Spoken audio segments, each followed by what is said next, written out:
Welcome to Women Talking Soccer. I'm your host, Carrie Taylor. The goal of this podcast is to amplify the voices of all women who love the beautiful game. Whether you're on the field, cheering from the stands, work in the business, want to be in the business, or are a passionate change maker, your voice is important. This podcast is presented by Women in Soccer. Women in Soccer is a network of women and allies involved in our favorite sport. You can join Women in Soccer for free online at womeninsoccer.org. Hello, everyone. Thank you for joining us on Women Talking Soccer. I am super excited today to have Samantha Johnson on. And what you need to know, it's 6 a.m. in Australia. So, Samantha, you are a rock star. And thank you for getting up early to share your story to our listeners. So, can you just start like a little bit of background about yourself and maybe how you came to play this great sport? Yeah, sure. And thanks for having me on. So I'm from Palmdale, California, originally, born and raised there. I started playing soccer when I was 5. I don't really have a childhood memory without a soccer ball or soccer in my life, which is hilarious. So it's been around as long as I can remember. And then I played the majority of my career in California.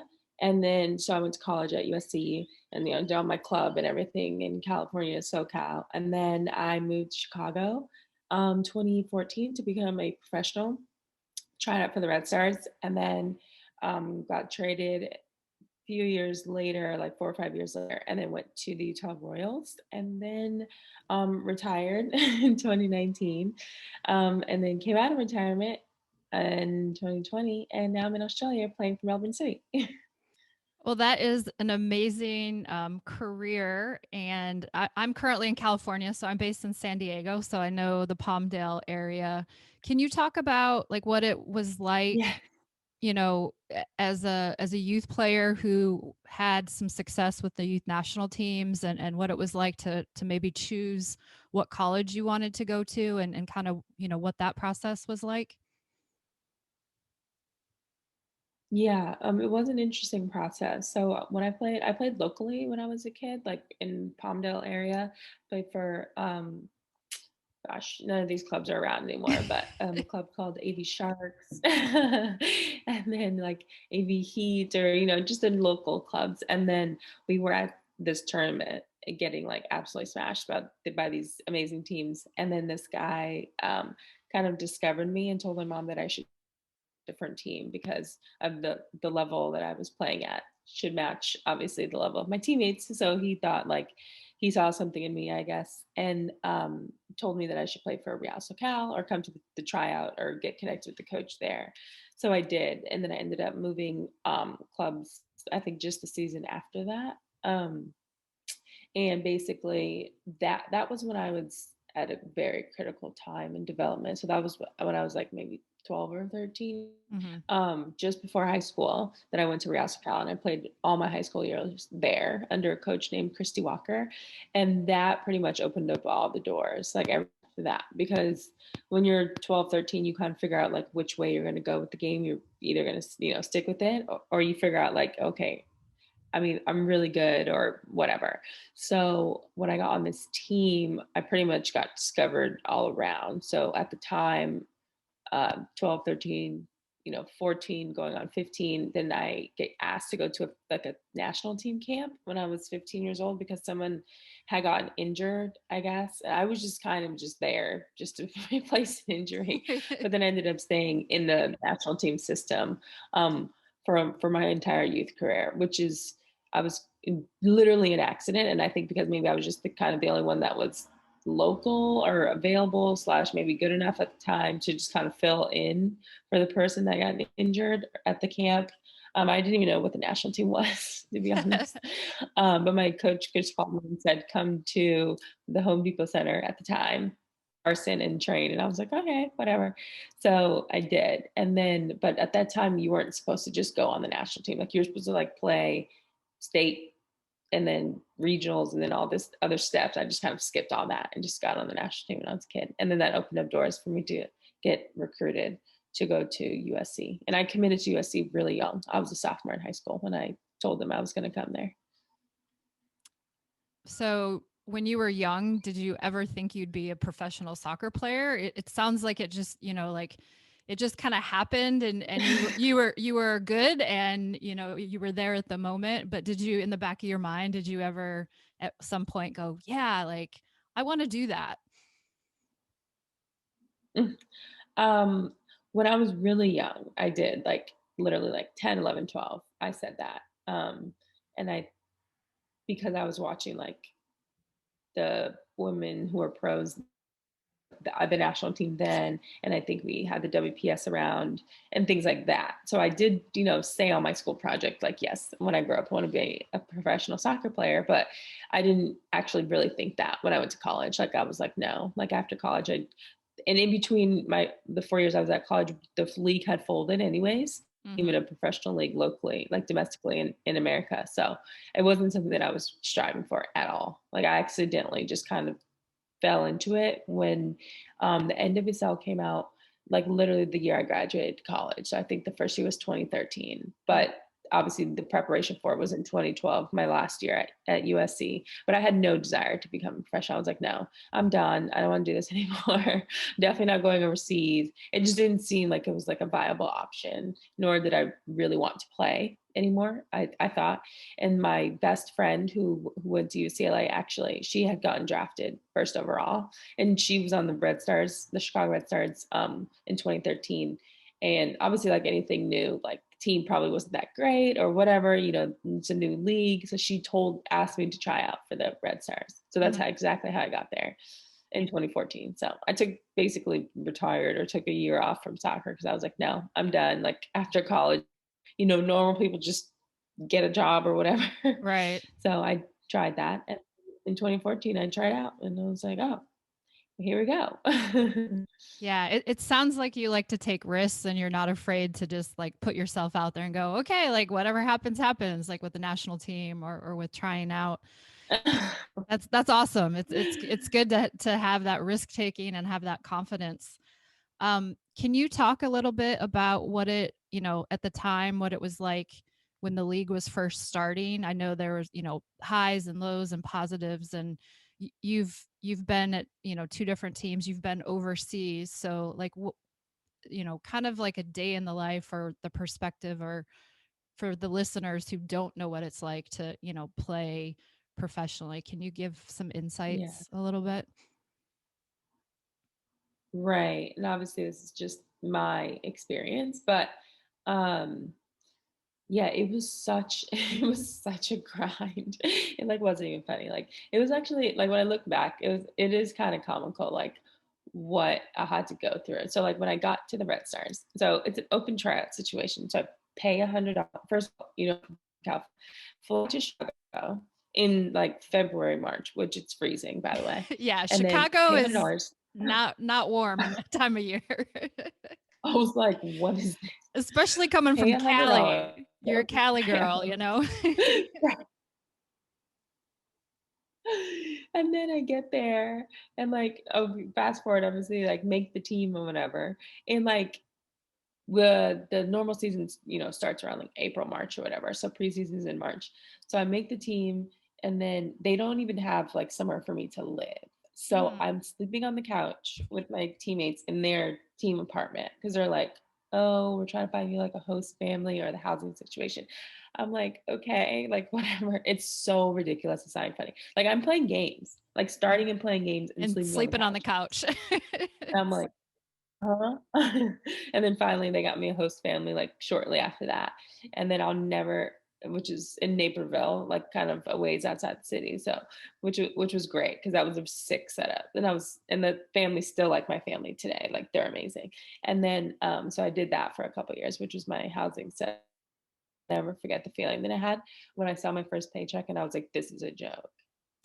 I was like, this is actually a joke. It was like Real talk. 700 I and love something this. dollars. And I was Yeah. like, there's no chance I just left California. And like, not that I had a real job. I was like popping bottles at this club, but I was just like, I was making so much money there. And then I was like, I left LA to come play soccer for $800 a month. This is a joke. You know what I mean? I was Yeah. like, And I actually play, like, by accident, but, like, I play starting at 11. It's like, this is terrible. $800 a month. I Mm-hmm. was like, "Okay, like, what is happening?" So, I was just like, "Oof, I don't know about this, guys." Immediately, I was like, "This is terrible." Yet, so that, like, I love the real talk, and that's I think what, everyone kind of needs to understand is that, women's soccer, the standards still need to improve as far as pay, as far as housing, all of that. Um, but for some reason, we still love to be involved in it, and we still come back to it. So how, how have you seen it change from that first experience in Chicago to maybe Utah? I don't know what your experience was there, but to where you're at now, because you said you retired, and I happen to know your agent Mhm, Maggie. She's my agent too, so it was great to see that you're mhm. back in the game. But how have you seen like professional women's soccer kind of evolve with since 2014, and where do you want it to go, like in a perfect world? Yeah, well, I can't. I mean, it's stupid to speak like generally because obviously, if I say, "Oh, it's evolved in this way," and then someone else's experience is completely different, right? So you have to ask people, like, hopefully, people that you ask give you the real of their Yeah. experience because that helps get a perspective on like what we go through on a daily basis, obviously. Hmm. But it's obviously evolved. Well, clearly, it's evolved financially over time. For me, obviously, you kind of work yourself up the ranks, but in terms of like the resources and stuff, like it was a bit of a hood rat setup in Chicago at first because we were sharing the facility with like this club team that my coach owns, and it was just kind of like not what you expect from a professional Hmm. soccer environment. You know what I mean? Like getting dressed in like the basement of like something. You don't have Right. showers afterward. You got to do your own laundry type of thing. Like just like a real like grind, Hmm. like a serious grind. And then Yeah. obviously like we worked our way up and then a few years after that, we got to Toyota Park, which is in Bridgeview, which is a different stadium. I don't know what it's called now, but whatever, whoever bought that. But yeah, so it's kind of like, okay, now we're in the stadium with the men. You know what I'm saying? And like Right. we're have our own locker room and things like that You're like, I can occur. shower But after a game. How amazing. yeah, like our coach is like, is it really important for you guys to shower after training? I'm like, kind of, you know what I'm saying? Like just a little bit. And I don't really want to wash my own stuff.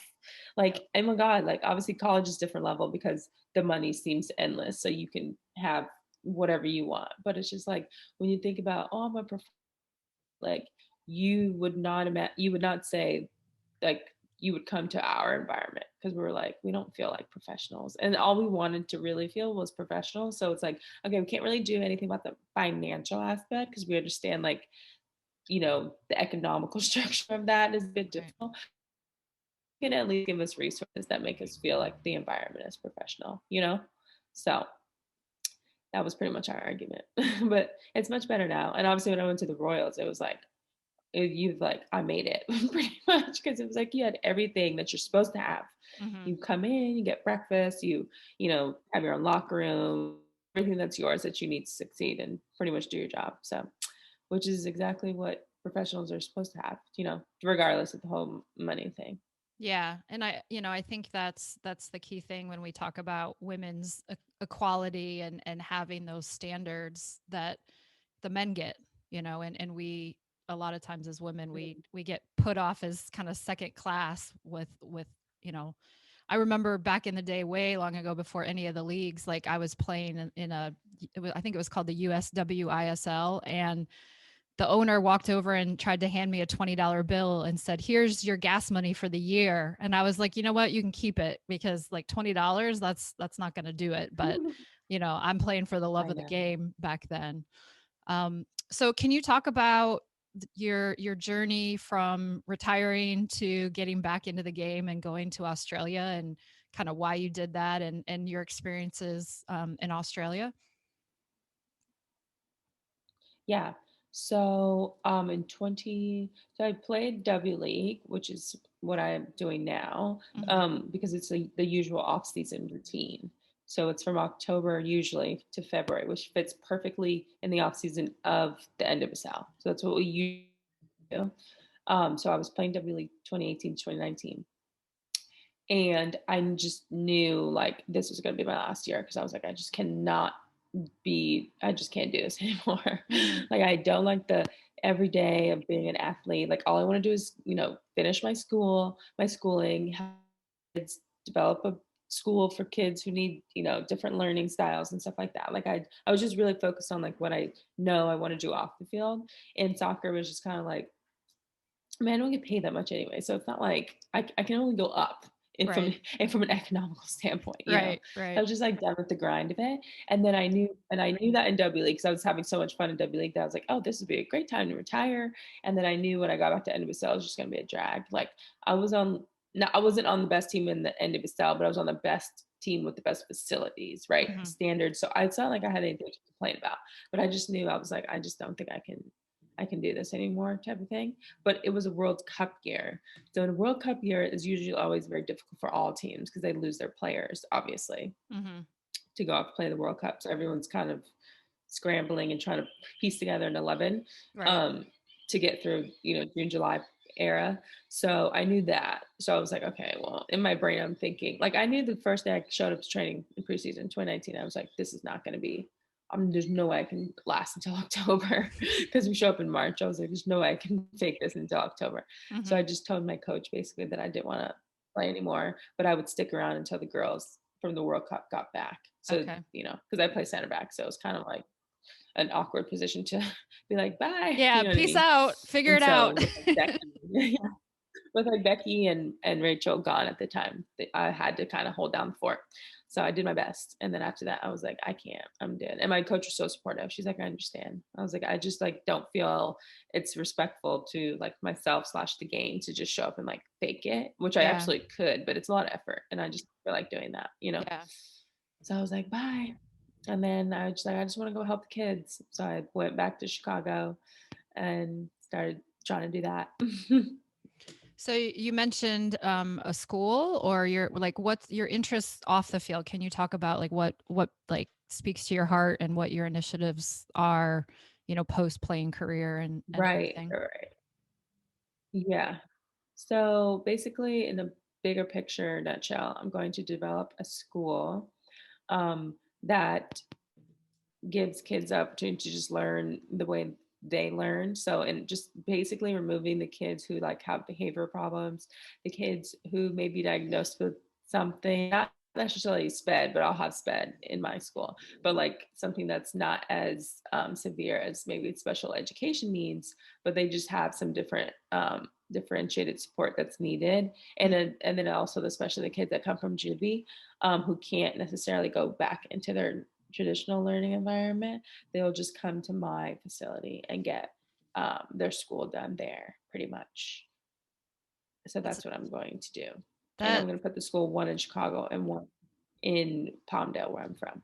That's amazing. So how are you looking for investors? Are you setting up it as a foundation? Like what's the long term? No, it's not a foundation. It's not necessarily like charity, pretty much. It's like a proper school. Like, it'll be a private school for this type. That's amazing. How did you come to that realization that that's what your calling is? Was it a certain experience in your life, or did you, like in college, did you like, is there anything that you're like, yes, this is what I want to do? And it's amazing. And like the fact that you're going to put a school in your hometown, like kudos to you, because that's fantastic. Yeah, there wasn't really like a specific moment. This idea or this kind of idea evolved over time. So I did a lot of volunteering and community stuff in Chicago. I'm just really like involved in that aspect. So I think I just kind of figured out, and then based on where I'm from, like how I grew up there and like the type of kids that grow up in Palmdale. Like, I think I just figured out like that the system of education doesn't really cater to weirdos, basically. You know what I'm saying? I'm definitely one of those people that's like, yeah, like whatever, you know what I mean? I'm just like, no one wants to deal with the kids that I care about, you know what I'm saying? And they just kind of like shuffle them along. And I'm Hmm. like, no, like there's actually a school kind of similar, I guess it's more of like, I don't know what it's called, the type of school. I mean, it's a charter school, but it's specifically for kids who get removed from their school because of behavior problems or whatever. And they get on like, it's like a short time and then they can kind of graduate out of this program, go back to normal school. Like, no, like they just need to be removed completely and just deal with people who more so like understand their circumstances, and it's more about understanding their life circumstances and that they're just not probably on the same path, but they could be on a successful path, but it just their roads are gonna are gonna look different, so on a general path. So I mean, I think it's fine to be removed from traditional school and like not be ashamed about it, you know what I mean? Like people just need different type of support, and I've just been the only person to come across that genuine, like actually authentically cares about this demographic of kids who like come out of juvie and obviously like have a hard time going back into normal school. And I've read tons of research on obviously the number one problem is that their behavior and certain, you know, kids or demographics have certain levels of behavior that teachers just can't handle. So I'm like, okay, I'll take them. Yeah. You know what I'm saying? So Yeah, that's I all. mean, I definitely know what you're saying. And that's the thing, like, you know, we tend to put people in boxes and like, this is the way that you should learn. And this is the way that you should do things. And everyone's different. Right. And like, you're spot on, like understanding how kids learn, how, you know, not everybody can read a book and retain it. Some people are visual learners. Some people need one-on-one instruction. And that's, Yeah. I used to be a high school teacher back in the day. So I definitely understand, you know, Yeah. where you're coming from on that. And you're absolutely right. In a lot of, you know, the socioeconomic situations, a lot of times kids just get shuffled through the system and we give up on kids Hmm. that just Yeah, need it's terrible. just It's need really like terrible. extra contact or, you know, extra involvement. So that's fantastic. When do you have like a timeline for that that you want to get that I would love accomplished? for it to come. I would love for it to come about 2023. Okay. That's probably pushing it, but I'll push it. No, that's great. And if there's anything that I can do to help, I would love to help, you know, just Yeah, push your you message can help me or find people who donate private schools. okay. All right. I'm writing that down cuz I would love to help, you know, help in any way cuz that's amazing. Um yeah, so let's wrap up cuz I don't want to take up too much more of your time, but are there any like quotes that you tend to live by or any specific mantra that inspires you? I ask that of all the guests. So I always pop a quote or a book. Oh, Um, do you? yeah. Are there any Oh, like a book. life quotes Um, or you don't have to have a book, but just no, I mean, no, I don't read, so it's fine. But no, I just have a very simple one that I just tell the kids. It's on the wristband. Be better. I love And that's that. pretty much it. Just don't make excuses and be better. That's that's great. Lastly, any advice to other players that are looking to play pro or any other women that are out there that, you know, are involved in sport and just any kind of advice that you could give to people? Yeah, I think to the next generation of players, I think it's important to for them to be extremely and how they approach the game, meaning like they should be coachable, and not think obviously like they're too talented to be coached, because I don't believe in that. But and just be open minded to trying maybe new positions, because it could happened to me. Hmm. So being coachable and being humble when you're younger, just to take in all the information from your coaches and your even your colleagues, fellow teammates, to learn from them. And then I just as people, I guess, to be more mindful of others and maybe just listen a bit more to other people's perspectives and try and learn something new from someone. Obviously, that's easy for me to say because I'm always forced into those situations because I travel the world. So you're kind of always in a situation where you have to listen to others because it's their culture their setting, not yours most often. But I think it's been a great skill to have, and just to be like kind of comfortable with, not always being right or not always seeing things from your perspective, because it gives you more insight and just, better balance of how to see the world, I think. Well, that's fantastic. And when you're open to different cultures and understanding people, that allows you to be better, which is what your wristband says. And not just Right. see the world from your own lens, but understand that everybody's different. Everybody has a different life Mhm. experiences. People's perceptions are different, and that's what makes the world great, in my opinion, for sure. Well, Samantha, thank you so, Yeah. so much for your time. And I really appreciate you getting up at 6 a.m. We wish you all the best in Australia. And yeah, I'm serious when I mean, like, I want to try to help what you're doing off the field with your school. So I'll get connected with you offline in some way. And if there's Okay. anything that I can do to help spread the word and, maybe make some intros, that would be my pleasure. So Yeah, that would be great. I really, really, really appreciate it. yeah. So well, good luck with your season with Melbourne. And when you get back to California, maybe we can meet up for a coffee or something sometime. Yeah, sounds good. Thank you. Thank you so much for having me. Okay. Have a good day.